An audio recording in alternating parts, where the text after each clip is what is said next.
Hi everyone, and welcome to my video. My name is Lindsay and I am currently an occupational therapy graduate student at Bay Path University. Today I'll be talking to you about three things: sleep hygiene, sleep preparation, and sleep participation. Let's break those down a little bit more. So let's first take a look at sleep hygiene. What is it? Sleep hygiene refers to healthy sleeping habits. So good sleep hygiene is important because of how crucial getting good sleep is for not only your physical health, but also your mental health and just your overall quality of life. So sleep hygiene actually includes your behaviors throughout the entire day, not just before you go to bed. Those behaviors can affect how well you sleep. So that includes what you drink throughout the day, what you eat, your schedule, maybe you have a really busy schedule that day, any routines, including your evening routines when you're trying to wind down, and many other activities play an important role in your ability to sleep. So when you hear the term sleep hygiene, think habits. These habits can be positive or negative and can help or hinder you in having a good night's sleep.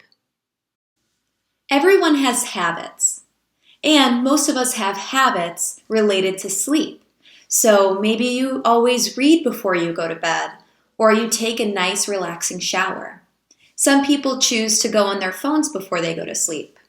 Common sleep problems, such as insomnia, are often caused by bad habits that have been reinforced over years or even decades. So now let's take a second and pause to think about what are three sleep hygiene habits that I have.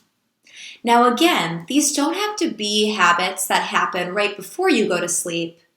They can be habits that you do throughout the entire day. So for example, I know I may have trouble sleeping if I have a cup of coffee after noon. I also know that I may have more trouble falling asleep if I don't work out and get some exercise that day, or if I get exercise too late in the day. All the things you do throughout your entire day have an impact on how you're going to sleep that night. Now it's your turn. Pause this video and try and think of three sleep hygiene habits that you have. Now that we have a better understanding of what sleep hygiene is, let's talk about 5 sleep hygiene tips that you can try throughout your day to help you possibly have a better night's sleep. So as we mentioned, sleep hygiene includes habits and behaviors that you do throughout your entire day, not just right before bed. So tip number 1 is exercise before 2 p.m. every day, because exercise helps to promote continuous sleep. So try avoiding rigorous exercise before bedtime. Rigorous exercise circulates endorphins into the body, which may cause difficulty initiating or starting to sleep. And vigorous exercise should not be done close to bedtime, so it shouldn't be done more than 6 hours before bed. Mild exercise should be done no closer to bedtime than 4 hours. Exercise is also a great way to reduce stress, since stress oftentimes keeps individuals up at night. And according to a Stanford University study, healthy adults with mild sleep problems who exercise 2 times a week for about 40 minutes per session actually fell asleep faster and slept for 45 minutes longer than people who didn't exercise. Physical exercise also helps you cope with daily stress and tires the body so it is ready to sleep at night. Sleep hygiene tip number 2 is avoid taking a nap during the day. When you take a nap during the day, it may ultimately cause difficulty initiating sleep that night and may lead to insomnia and sleep deprivation. But if you are going to nap, nap wisely. Try to limit naps to about 30 minutes and take them earlier in the day. You should eliminate naps altogether if you find that they are interfering with your nighttime sleep. Sleep hygiene tip number 3 is avoid large meals before bedtime. You may be asking yourself, but if I have a big meal, I may feel drowsy and tired because I'm so full. You may feel that way, but big meals actually prolong the digestion process. And when the digestion process is prolonged, it actually interferes with a good night's sleep. It's best that you eat your biggest meal before the mid-afternoon or so, and then have a light evening meal of about 500 calories or even less. If you do follow this, make sure those 500 calories or less are really hearty foods. So think about having a lean piece of meat or fish or something that'll keep you full and satisfied throughout the night. So there's no nighttime snacking. And speaking of midnight snacking, let's break that cycle.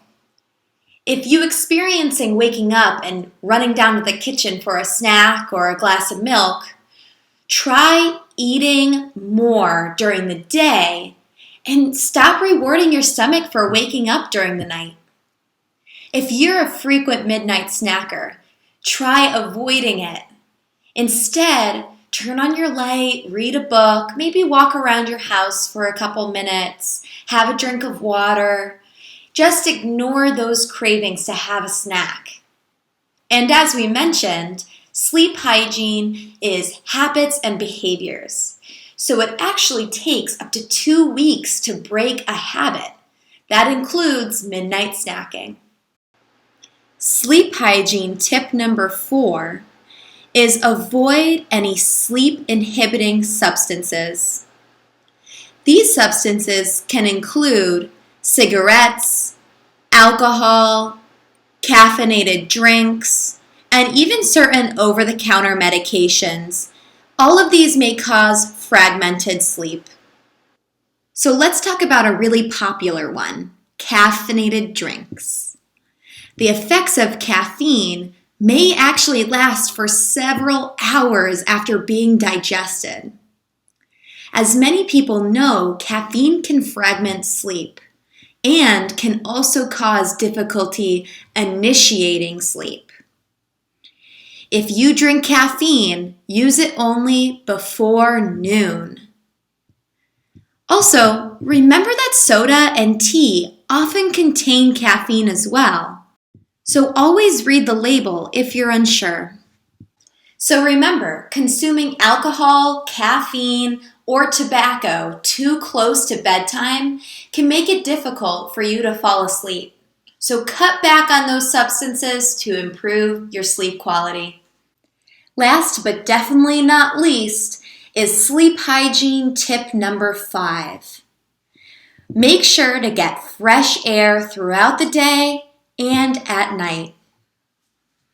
According to the National Sleep Foundation, there is a lot of positive associations between fresh air and relaxation.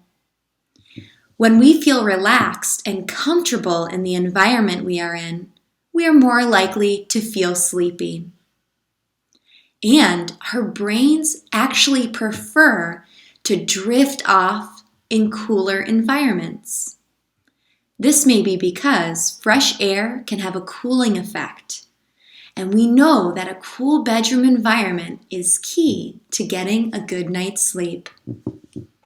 A slight drop in body temperature can also help prompt or aid in tiredness.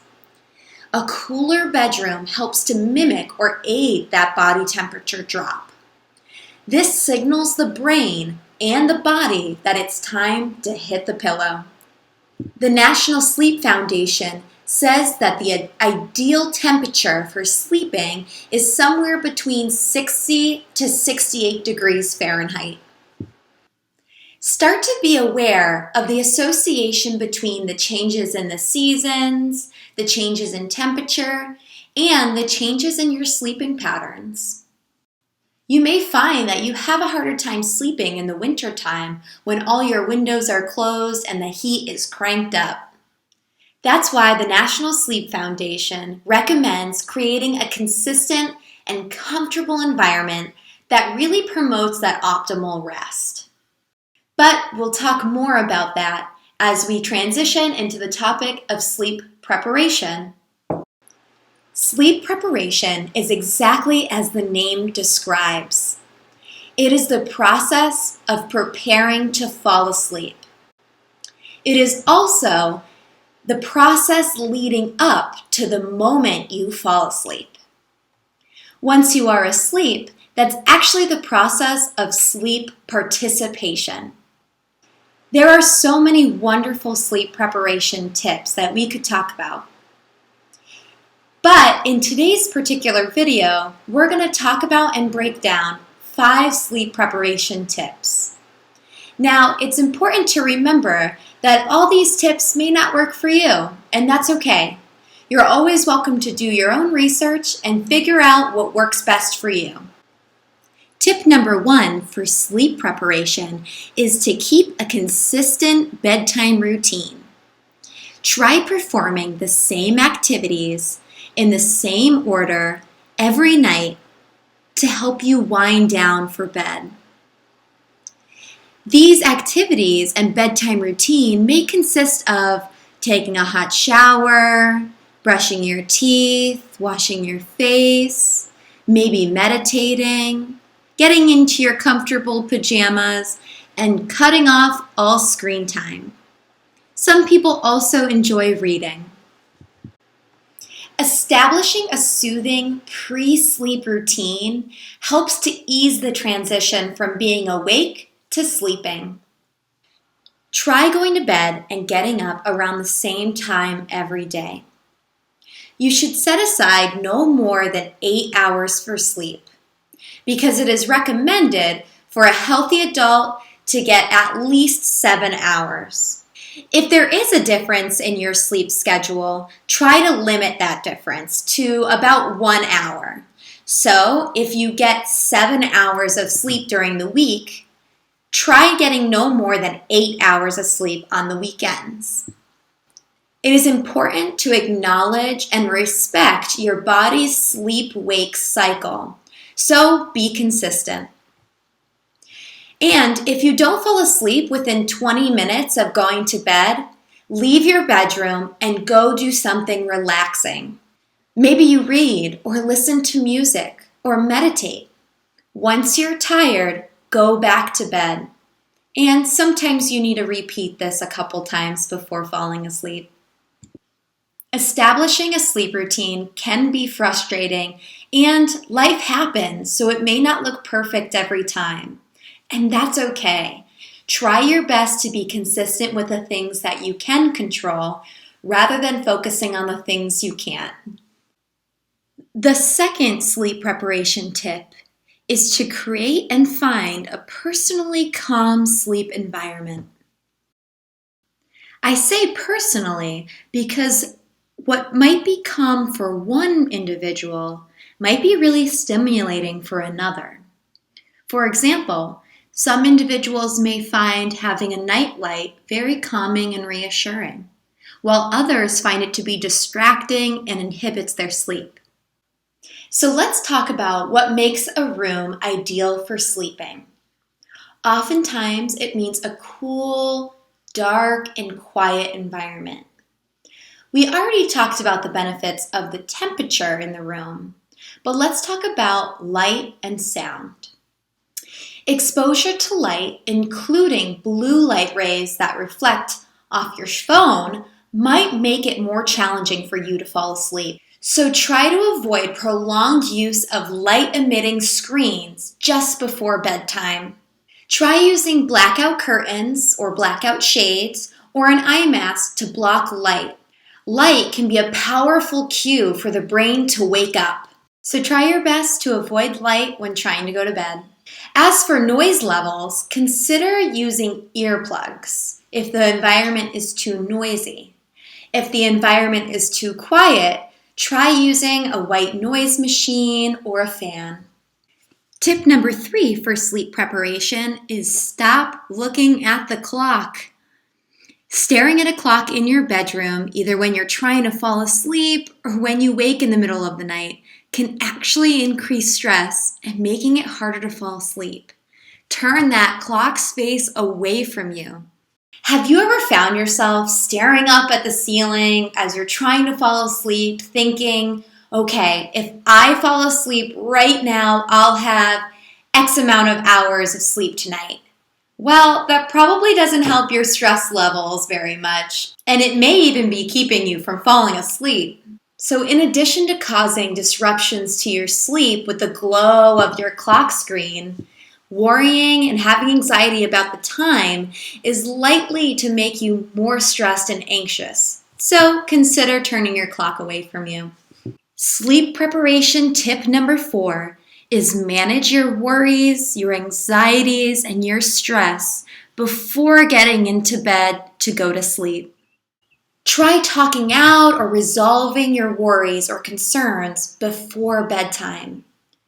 Try jotting down what's on your mind and then set it aside for tomorrow.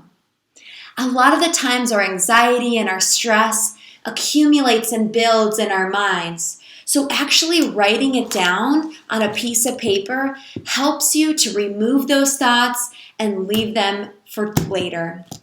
There's no need to bring stress, anxiety, and worries into your bed when you're trying to fall asleep. Those things can actually prevent sleep and probably cause more stress and anxiety. So take a deep breath, jot down all those thoughts, and leave them for tomorrow. You'll thank yourself later. Our last sleep preparation tip is tip number 5. Find time to relax. This one goes hand in hand with tip number 1 of establishing a sleep schedule. Oftentimes, we find ourselves doing work and going, and then laying down to go to sleep. It's hard to go from 100 to 0. So from awake and doing a lot of things to asleep. Some people don't find this challenging, but others have a really hard time with the transition. If you're one of those individuals that has a hard time transitioning from your everyday life, going, making dinner, getting ready for bed, and sleeping, consider having a relaxation and stress management period. This can easily be incorporated into your sleep routine and schedule. This time does not need to be 20 minutes, half an hour, or even an hour. This time should be specifically dedicated to you and relaxing. It can look in the form of reading, as we mentioned before, maybe closing your eyes and taking some deep breaths, or even trying to do a 1 to 2 minute meditation. If you want to decrease your stress and relax before bed, try sipping on a warm, calming, no caffeinated drink. Dim the lights in the evening so that your body starts to understand it's time to wind down. Those are just 5 of the many sleep preparation tips that you can use to help prepare yourself for a restful night's sleep. So just as a review, we talked about sleep hygiene, which are behaviors and habits that you have, sleep preparation, which is the process of preparing to sleep, and now our last topic, sleep participation. Sleep participation is from the moment you fall asleep to the moment you wake up in the morning. It actually includes the periods of time where you may wake up in the middle of the night, which I hope isn't very frequently. So let's dive right into a discussion regarding sleep participation. I have some helpful tips for you to consider. The first sleep participation tip is limit your evening water intake. This is only recommended after you speak to your doctor.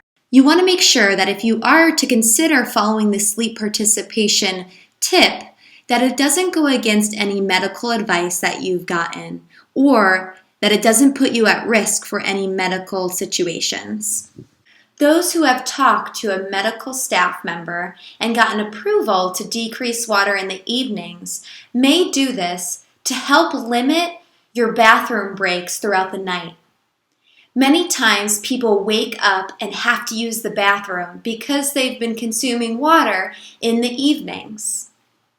You want to start decreasing your water intake in the evenings and use the bathroom one last time before you go to bed to help prevent getting up frequently throughout the night, disrupting your sleeping pattern.